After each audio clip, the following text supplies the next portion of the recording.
Hello friends, আজকে আমি বানাতে চলেছি ফলি মাছের ভাপা। ভিডিওটা সম্পূর্ণ দেখো, যদি ভালো লাগে একটি লাইক সাবস্ক্রাইব করে দিও। ফলি মাছটা এখন আমার ধোয়া হয়ে গেছে পরিষ্কার করে। এখন এটাকে আমি রান্না করব। ফলি মাছের ভাপা করার জন্য এখন আমি এখানে সামান্য নুন দিচ্ছি।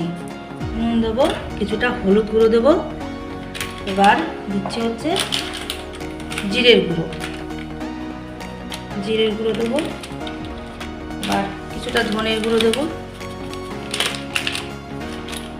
ধনে, এবার দিচ্ছি লঙ্কার গুঁড়ো আর সামান্য তেল দিয়ে ম্যারিনেট করে কিছুক্ষণ রেখে দেবো। এবার আমি এটাকে মেখে নিচ্ছি হাত দিয়ে।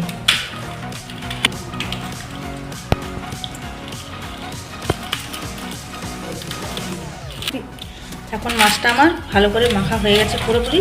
এবার আমি এটাকে কিছুক্ষণের জন্য ম্যারিনেট করে রেখে দেবো, প্রায় আধ ঘন্টার মতো রেখে দেবো। হ্যালো ফ্রেন্ডস, দেখো আমাদের ফলি মাছের ভাপা করতে যা যা উপকরণ লাগছে এখানে আমি সব নিয়ে নিয়েছি। তেজপাতা, সর্ষে, ধনের গুঁড়ো, জিরের গুঁড়ো, শুকনো লঙ্কার গুঁড়ো, এখানে আছে হলুদ, গরম মশলা, তারপরে কাঁচা লঙ্কা, শুকনো লঙ্কা, জিরে। এগুলোকে আমি একসঙ্গে এখন শিলনোড়াতে বেটে নেব। দেখো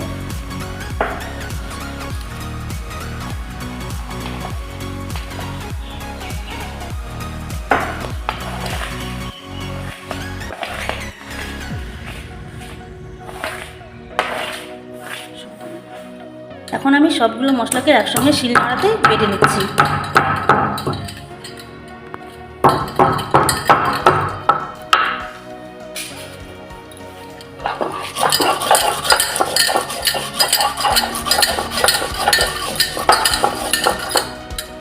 করে বেটে নিচ্ছি যাতে বাটাটা একদম মিহি হয়।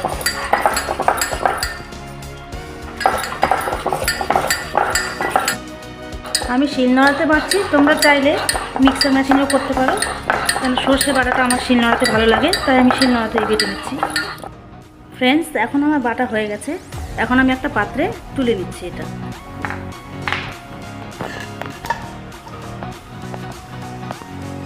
দেখো বাটাটা একদম সুন্দর মিহি হয়ে গেছে।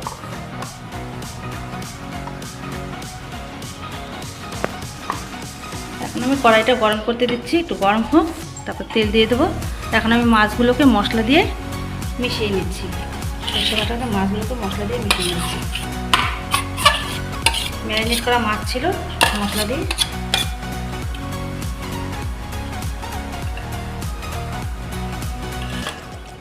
জলটা মেশাবার জন্য আমি সামান্য নুন দিয়ে দিচ্ছি। আগে দেওয়া ছিল কিছুটা, এখন দিয়ে দেবো।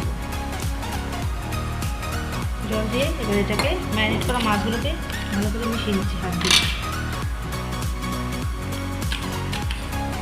এখন আমি কড়াইতে তেল দিয়ে দিচ্ছি। কড়াইটা গরম হয়ে গেছে। এবার আমি ফোড়নে দুটো শুকনো লঙ্কা দিয়ে দিচ্ছি, একটু তেজপাতা এবং সামান্য জিরে দিয়ে নেড়ে তেলটা গরম হয়ে গেছে ভালো করে। এবার আমি মাছগুলোকে, মশলা মেশানো মাছগুলোকে ঢেলে দেবো।